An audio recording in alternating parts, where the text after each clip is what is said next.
Hi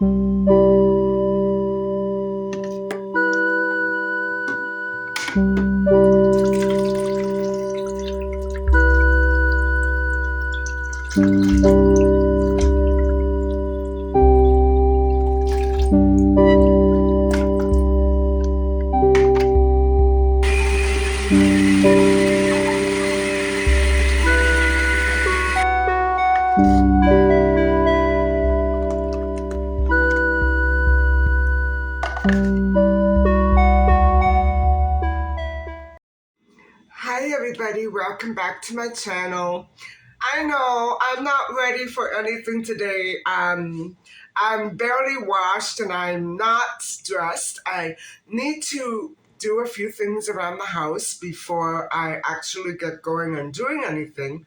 Now I have a couple of things on the agenda for today and I'm not sure if I'm planning on going out in that today, but I do need to pick up a couple of things for my recipe this weekend. And that will be the vegetarian lasagna with red lentil tomato sauce and white tofu bechamel sauce. So I need to pick up a couple of ingredients for the tofu sauce.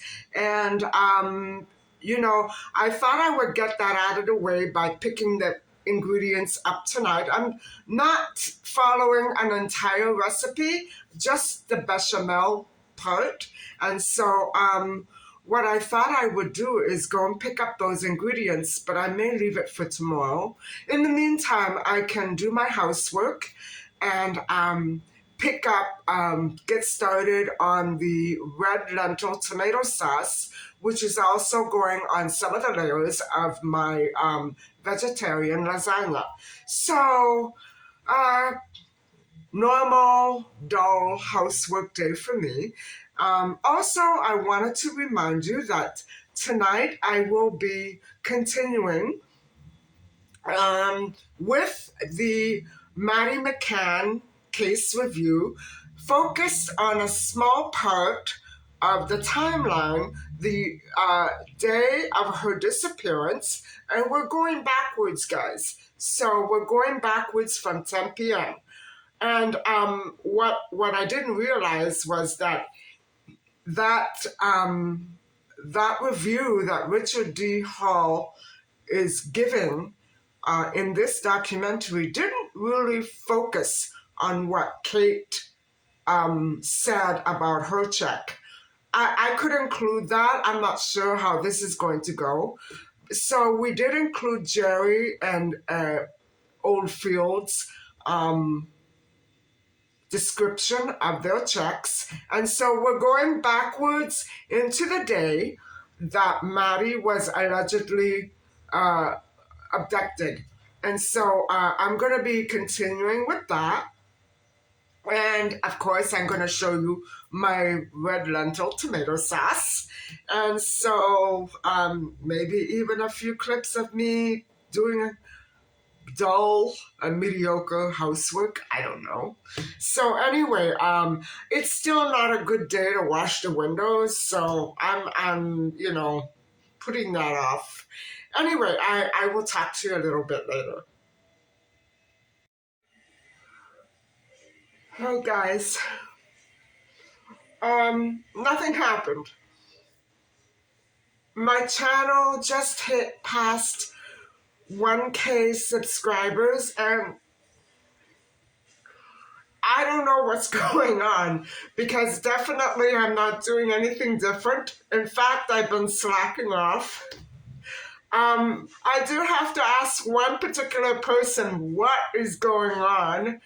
I'm not sure if it's going to last, but as you can see, I haven't even started my housework yet. This calls for a little celebrating. I guess I'll buy some wine. I don't know. Thank you so much. I'm going to start commenting very soon. Give me maybe 3 more days, please. And thank you very much, and I love you all. I'm going to start sharing all of your channels, I promise you, as soon as I get back to my old routine. Stay tuned. I'm not finished vlogging today yet.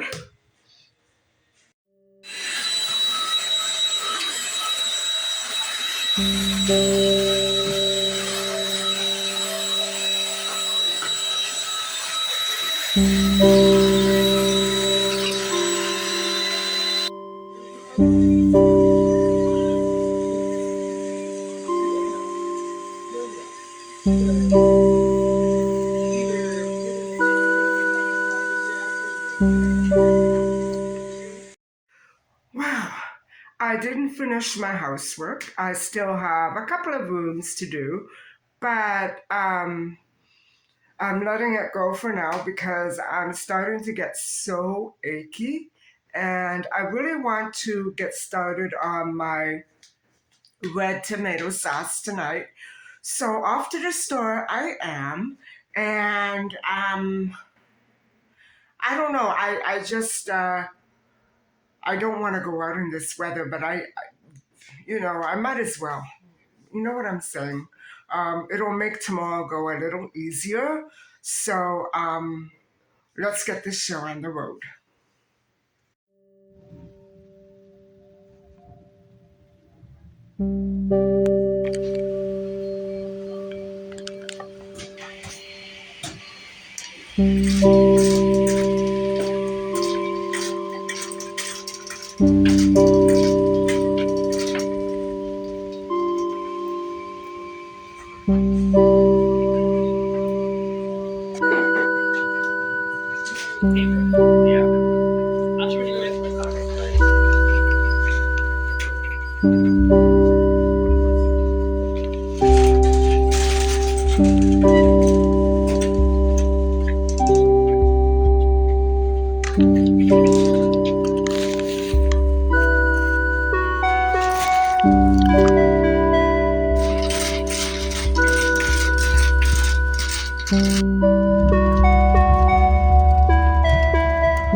Hi, everybody. I'm back home and I'm going to be getting started on my red tomato sauce and lentil sauce very soon.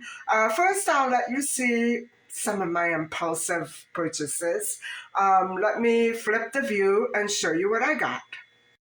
So I did need some nutritional yeast for this recipe, and I've been actually looking for this for a long time. Nobody seems to have it. And then this is what we call impulsive buying. You guys, these are $5.79 each, but I couldn't pass it up. And they had my two favorite, flavors: salt and vinegar and dill pickle. So that's what I got at the bulk store, and it all came to over $20, just over $20. So yeah, and then more impulsive buying. It's one of my favorite. I like this type of wine, and it was $10, guys, $10. I just broke a nail. Can you see that?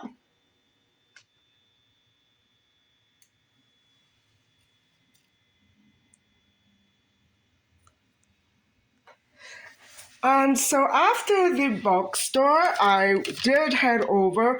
I intended to pick up these three items, but I realized I didn't have enough tomato sauce.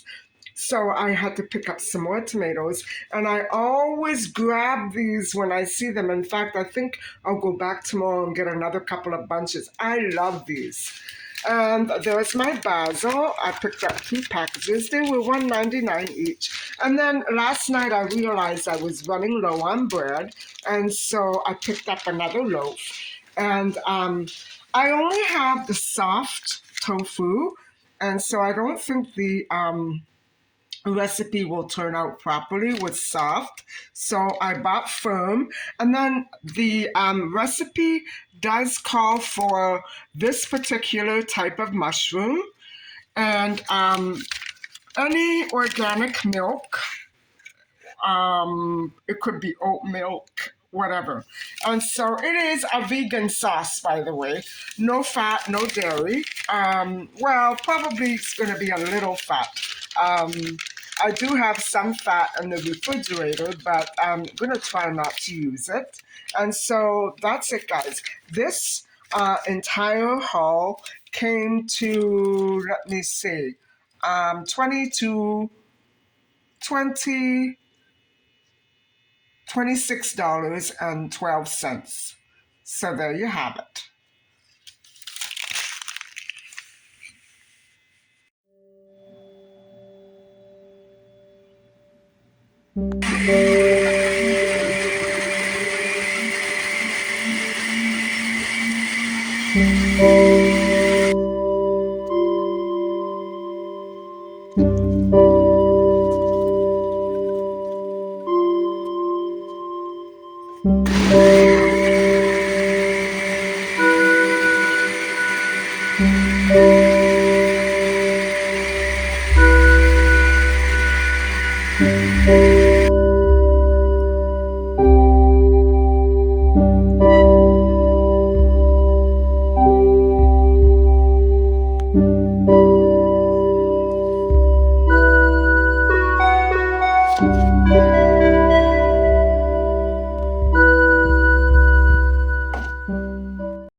Okay, my kitchen's a mess.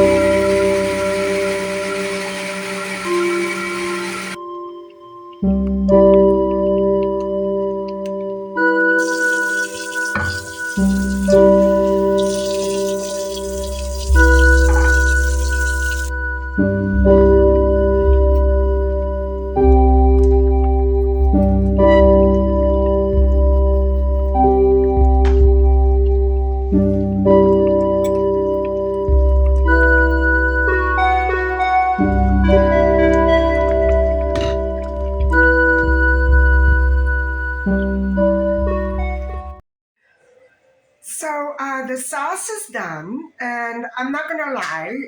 Number one, it's delicious. Number two, I haven't had anything to eat today yet. So what I'm gonna do is take just a little bit of that and make some pasta. And that way I can have my protein and my starch. So after I have my dinner, I'll throw together tonight's video, which I have not put together yet. So hopefully I will get it up sometime before tomorrow morning. I don't think so, but I'm going to try. All right, I'll talk to you later.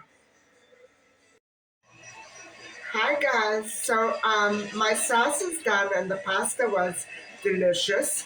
And this is going to be saved for tomorrow's lasagna. And so I finished editing the video and I just posted it. So you're going to be seeing the first part of my review of Richard D. Hall's documentary. And It's his review of all the inconsistencies in the timeline of the Madeleine McCann case. And so, anyway, that's up. And I just wanted to show you the pasta. This is no boil pasta. You could soak it, but I'm basically just going to be, you know, playing it by ear. I have a couple of recipes, but seeing that I've made lasagna before, I'm not really, I'm just going to use the sauce recipes that I found, and I'll probably post them under the video tomorrow when I make the lasagna. And so you have to be patient with me because I'm trying to remain vegetarian. And it's amazing how thick and full of consistency this sauce is. It's like meat sauce. And so anytime you want to substitute anything for meat, use canned beans. You know what I'm saying? This is beautiful. I love this, and I'm so glad that I thought of it. You know what I'm saying? Red lentils. It is perfect with tomatoes. Anyway, I'm going to go grab my notes, and we'll talk a bit about the Madeleine McCann case again. One more quick thing before I start. I noticed that a lot of you are getting discouraged and deleting your comments on my videos. Don't delete them. I know that you're upset or maybe wondering why I'm not responding. I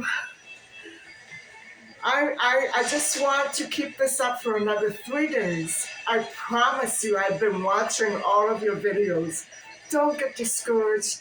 Don't be upset with me. I know that you don't know what's going on, but I'm coming to visit your channels, and I'm going to top your ears off. So please don't get discouraged. I'm going to get right back to messaging you. Just give me a little chance, and I'm coming. So anyway, guys, I thought we would get started tonight because the video that I uploaded tonight ended up being 1 hour long. Wow. I didn't intend for that to happen, but, that's what happens when I go for walks and try to do everything in one day. So, okay, let's look at the Madeleine McCann case. And guys, it's just so filled with inconsistencies. And so anyway, again, another disclaimer. I'm not against the McCanns. I love the McCanns. I'm not intending to accuse them of anything. I'm just being as objective as I can. And Richard is objective as well. So, I just want to find out what happened to Madeleine McCann. Don't you? So, anyway, here we go. Where were we when I left off? So, okay. Now, Jerry's statement. We left off when Oldfield went to check on all 3 children, and he said he didn't see Madeleine, so he didn't do a check. I doubt that he did a check at all, and so now we are coming to Jerry's statement, which came before Oldfield went, and he said that he saw all 3 of his children sleeping at 9 p.m. Okay, so, all right, it could be that he's telling the exact perfect truth, and I hope he is. So,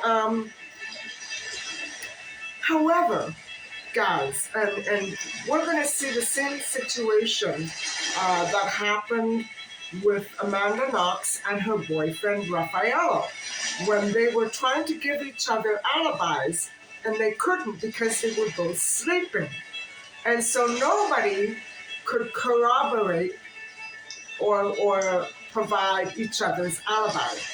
And isn't that weird that that is when many, many crimes do happen in the middle of the night when people are asleep? I think that's exactly what happened with the Lisa Mass case. It was happened at such a weird hour, and nobody was there, nobody was awake, but they couldn't verify what they were doing. You know what I'm saying? Okay, so Jerry,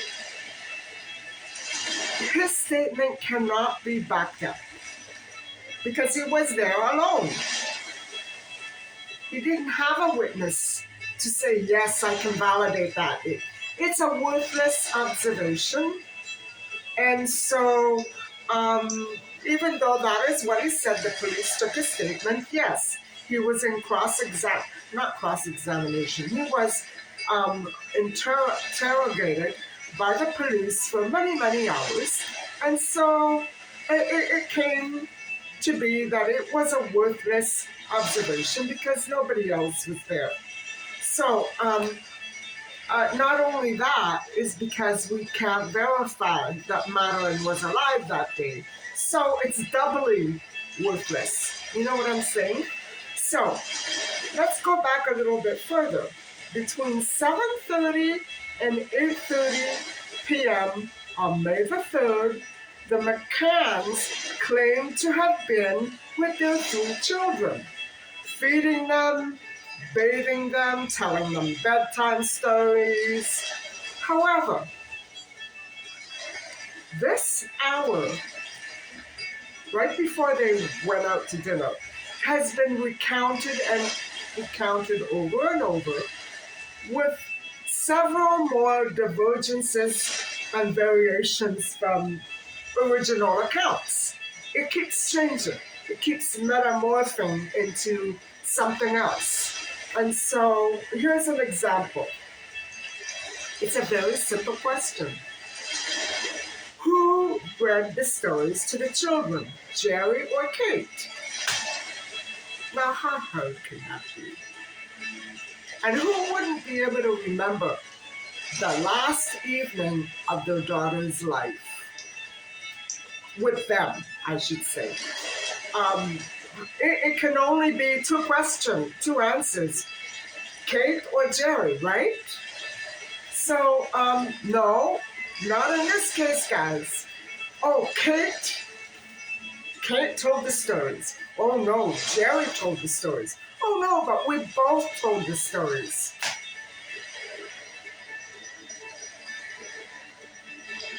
I guess they were trying to include all their past history. No, we want to know May the 3rd, between 7:30 and 8:30, who read the children the bedtime stories. It's a mystery to me. And so, okay, let's back up further. From 6:30 to 7, what was going on? Okay, at 6:30, Kate was up in the apartment in 5A with the children. And Dr. Payne, one of the McCann's friends, went to 5A. Why? I don't know, but he went up to 5A. Now, the police question was, did he see Maddie? Did he see Maddie there? Very simple. It could be yes or no. I'm afraid not. Their account, Kate's and Payne's, of that 1 hour is so filled up, guys, with a whopping 22 divergences and contradictions. You would think that maybe 40 people were in that apartment, but no. It was just the children and at one point pain. And so I don't get it. How difficult can that question be? So here we go. Kate claimed that no, Payne never came to my apartment, to the apartment. Okay, that's one version. Payne said he walked into the unlocked patio door. Wow. And remained for 7 minutes. 7, guys. Kate claimed at last, oh, he did come, but he stayed on the patio. He didn't come in. Okay. Boy, that's different. He walked in for 7 minutes and he never walked in. He stayed on the patio. That's very, very different, guys. That's black and white, right? Payne said Kate was not dressed and came to the door. She came running to the door with a towel around her. Maybe that would be why she didn't remember it. You know, maybe without clothes, you don't remember things. I don't know. Payne said he saw all 3 children. And Kate said he never came in. So how could he see 3 children? Okay. Kate never mentioned the fact that he saw the kids. You see what I'm saying, guys? It's almost like a game. It's deliberate. One says black, the other says white, and then they come together with gray. All the questions are like that. Later, after all the media and everything exploded with Maddie's disappearance, a news article cited Payne as seeing Kate putting the children to bed. Well, neither of them ever gave such a statement, so we have a lot of fabrication going on here. And those journalists wannabes, they should never be. So let's go back even further than 6:30. Who else saw Maddie that day? Nobody. Okay, well, at about 5:30 to 6 p.m., Maddie danced, even though she was feeling so ill. She was dancing at the tapas restaurant with Jerry. Really? And so, because I have seen photos of that area filled with people, there would be CCTV there, right? Well, of course there would. So they backed up the tape, the footage, and think again. No footage. And so now I know this is probably the one major issue that caused people to doubt the hotel staff. Because at this point, they weren't thinking that maybe this could be something different from what it appeared to be. They were still looking for a culprit. And I would like to find that culprit too. Did they delete footage of Maddie? If so, why? And if they did, that means the hotel staff was somehow involved and guilty. Do you see the circus that I'm talking about? So either way, whatever happened, this was a deliberate ploy to confuse people. Whoever did it, I don't know exactly who it was that said Madeleine was dancing with Jerry, but if we continue on, we'll see that Madeleine was sick, according to Kate. So hold on. Okay, let's back up further then. No footage. From 5 to 5:30, what was going on? Your guess is as good as mine.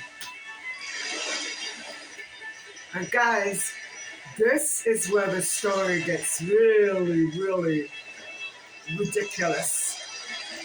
Okay. A crash nanny saw claims she did see Madeleine having high tea between 5 and 5:30. That can't be. She wasn't even signed out until about 5:30. That cannot be.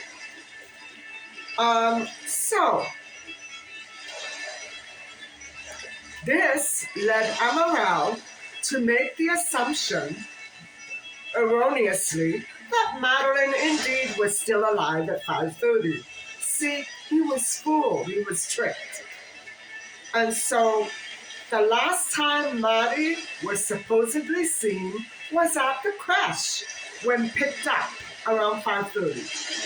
Or was she dropped off at the tapas restaurant? We're not sure. But Kate signed the book on May the 3rd at 5:30 from the room where MaddieMcCann was being picked up. Okay. So, by any account, the original theory police went with was that Maddie indeed went missing. After being there all day, went missing at 5:30 or passed away between 5:30 to 10 p.m. on May the 3rd. So she either went missing or died.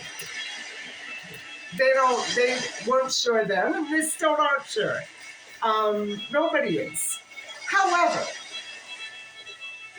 two crash nannies, Charlotte Pennington and Kat Baker, also contradict each other. Here we go again. And you know what this reminds me of a little bit. A little bit.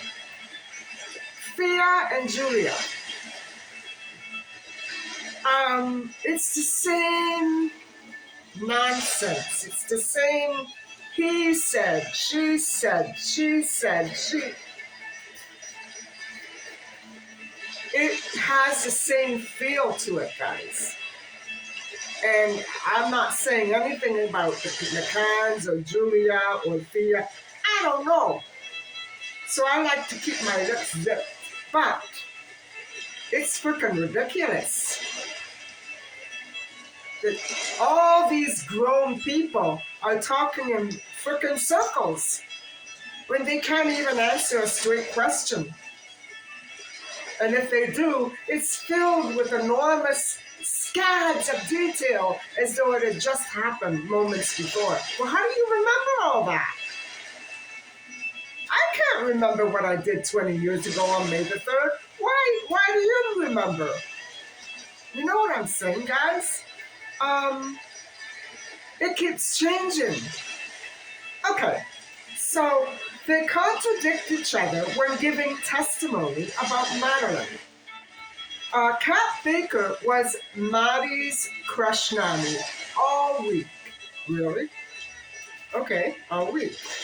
She claimed that the McCanns brought and fetched Madeleine from the nursery all week. And Madeleine was in a separate space than where Sean and Emily were. So there were several different areas reserved for children of different age groups. And so that afternoon service, as any afternoon, was between 2:30 and 5:30. And so if Madeleine was ever to be seen, it would have been before 2:30. There was a morning one from 9:30 to 12:30, I think. From 9:30 to 12:30, it was another crash session. So Madeleine, if she was ever seen, would have most likely have been seen by anybody and everybody between 12:30 and 2:30, when the children had lunch with their parents. Okay, so absolutely, guys, this is the thing. Absolutely none of the Tapas friends, all the McCann's friends, 5 couples, 10 people, guys. No person from that 10-person group made use of the evening crush or the babysitting in the room service. I wonder why. It's unimaginable to me that nobody would have even done it once or twice. Nobody. I guess they didn't want the nursery staff to know which children belong to which family, right? Am I not right? It's obvious to me. I'm sorry. I'm sorry, Kate. I'm sorry, Jerry. But it's very obvious to me that they didn't do it. They didn't use the babysitting services because they didn't want anybody to be able to identify which children belong to which family. Very simple, guys. Okay, I don't know. I can't say that I know what's going on. I can't say that I think Kate and Jerry are lying. I can't say any of that. I know that Oldfield didn't make that check. And I know that Kat and Charlotte are making things up. That's about as far as I can go right now. You know what I'm saying? Okay. Let's get to Kate.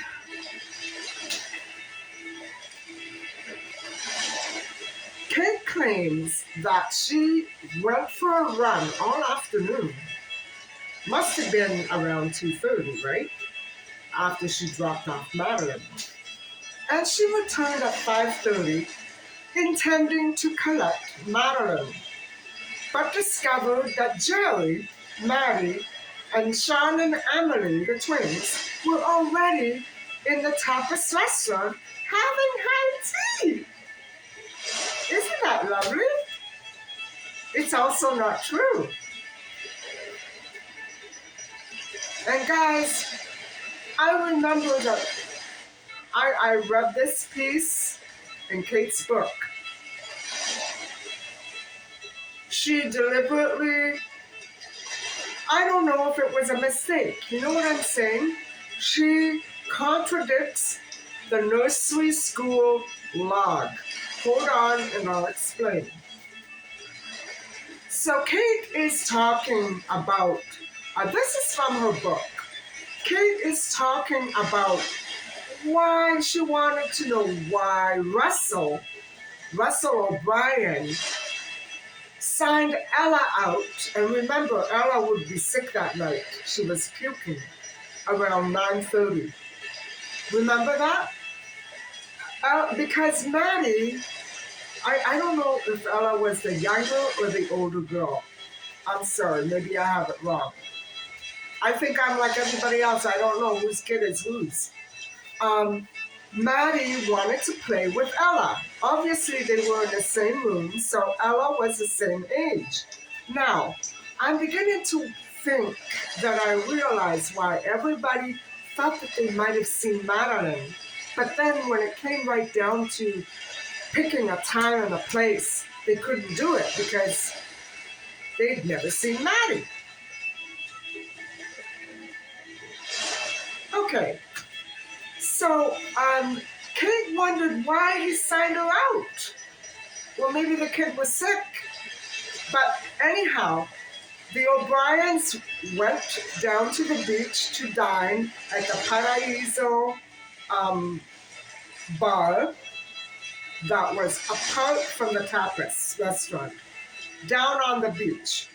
And all of them were there. The Paynes, everybody, they were all there. Jane Tanner.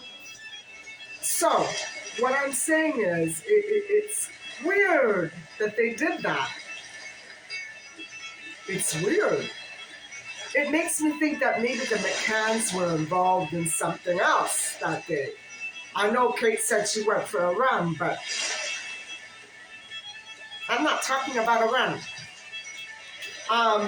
Something seems to be missing here. So, all of the friends, all of the tapas friends were at the beach restaurant. And it was a beautiful time of day, guys. It was sunset.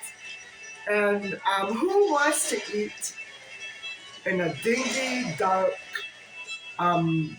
restaurant on the inside when you could be out on the beach having fun and eating with all of your friends? No, not the McCanns. So, the McCanns were the only ones of that group left at the beach club, at the ocean club, I should say. And something about this whole scenario is so telling. There's something being covered up here. And I don't know what it is. And it's simply because people are not asking the right questions in order to get at the truth. And so more confusion comes out. And the truth keeps getting buried more and more and more into the sand. So Kate said that Maddie was apparently ill. Now, this doesn't match the crush nanny's statement that she was dancing with Jerry. No, it doesn't match it. Guys, she lied. And so Kate said that Maddie was apparently, obviously, from looking at her, very ill and very, very tired. I wonder if she was medicated. Now, the reason why I ask is because they found a syringe. Now, I'm not saying that I suspect the parents. I'm just saying it made me think that. You know what I mean? Okay, I know that the sun and the sand and everything can tucker you out, but Maddie wasn't at the beach that day. She was in the nursery. So what happened was Maddie asked Kate to carry her, and Kate claimed that all of them skipped playtime that day and went immediately up to 5A. And so later, Maddie said to Kate that, "Mommy, it's been the best day ever of my life." Really? Really? What an ironic statement. However, Kat never mentions Maddie being ill or looking tired or looking pale or anything. Could it be that Maddie was mistaken for another child? Could it be that Kat Baker never met Maddie? Just asking. I know I'm not going to get an answer. Could it be that Maddie was never at the nursery, ever? Because, guys, why I'm going back to this is because what she said about high tea is never mentioned by any of the others, not by the tapas friends, not by hotel staff, not by anybody there. So somebody was really making stuff up. And, nobody's ever known anything about a high tea at the tapas restaurant. And it should have been because kids were, it would have been for the children. And so it seems very strange to me that such an event would never have been noticed by anyone, or attended for that matter. So it does seem as though this specific frame of time, like when the kids were being collected, that transitional period, It's so up in the air. It's so in limbo. It seems as though everything that they say is a complete fabrication, including cakes, because cake, it could be a mistake. Because sometimes, if they were bringing Maddie to her, it could have been a mistake.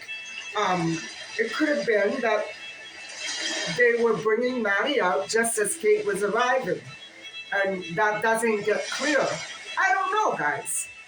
This is, it's up to them to make it clear, not up to us to figure it out, right? So, did Kat Baker actually really know the true Maddie, the true Madeleine McCann? If she's never met her, that means that Maddie never made it. Sunday, Monday, I don't know when. She never made it to the creche, ever.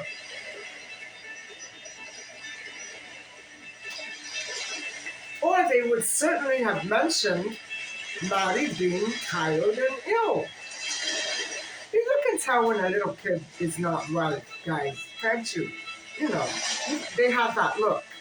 And so, the crash log reveals that Kate signed the twins out, Kate, not Jerry, at 5:25 p.m., despite her claim that she found them already dining with Jerry and when she got back from her run. That's a biggie. That's a real big divergence from what's written in the log. Were the logs forged?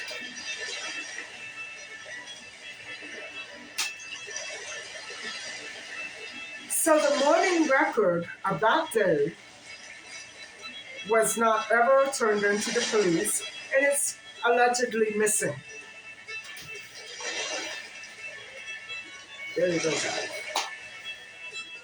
So the morning record is not, it doesn't exist.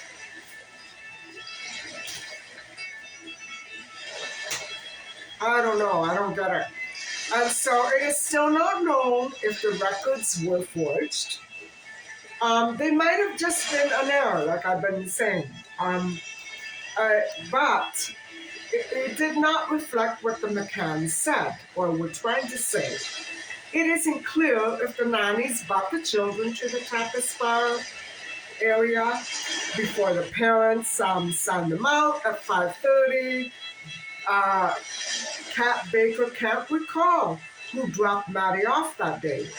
Baker claimed Maddie went sailing that morning, filled with details. But she can't remember Maddie looking or seeming ill. Okay, so maybe that was a fabrication, that Maddie was ill. Why? I don't get it. So that afternoon, because it's in the logs, Madeleine was picked up by Kate, not Jerry. Wow. The reason why Kat Baker couldn't remember who dropped Maddie off that day is because the log is missing, but she can't remember. Why? I mean, there weren't that many children that you can't remember. Come on, guys. Come on. And so, Maddie went sailing in the morning, and that afternoon, Madeleine was picked up by Kate, not Jerry. And so this is a direct conflict with Kate's account in her book. And guys, I think it's intentional. I think all of these conflicts are intentional. Just so that nothing will ever make sense. And I'm sure that a lot of it is partly true. But on the details that they could possibly fudge, they fudged because they didn't want everything to be crystal clear. And so I don't know exactly why or who is manipulating all of this lack of clarity, you know. But at the high tea event on that day, or on any other day for that matter, no other parent or staff member can recollect ever having served any child there ever a high tea. And indeed, it's a very odd time for a kid to be shoved in a restaurant when it's so beautiful outside. You know how it is at the beach at sunset. Why would they? That's what I'm saying. It's a very, very odd setup.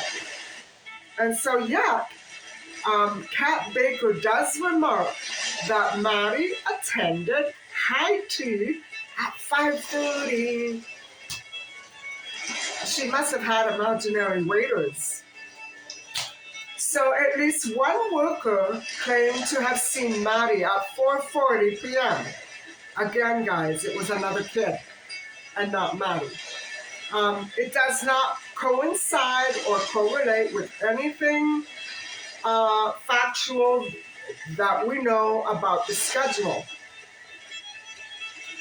It is obvious to me that another child may have strongly resembled Maddie, possibly one of the friend's daughters, maybe Ella, because she was exactly the same age as Maddie. And so that employee later retracted the statement. And so, as everybody else, he became a very unreliable witness, and it was an absolute worthless statement. So, guys, we are only about one quarter of the way into the documentary. I paused it at 36:37, and so this is incredible. When you look at it like this, it's scary.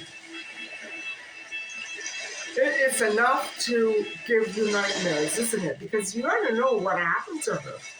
You want to know what happened to her. You want to know because of the criminal implications there. We have to know, guys.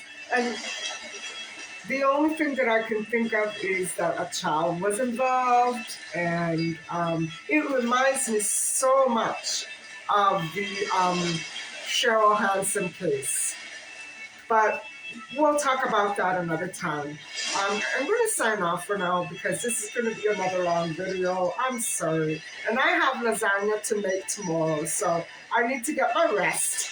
And thank you, everybody, for listening and watching. And please don't forget to like and subscribe. And don't delete any more comments. I'm going to be talking to you and messaging you all very soon. Take care. Bye-bye.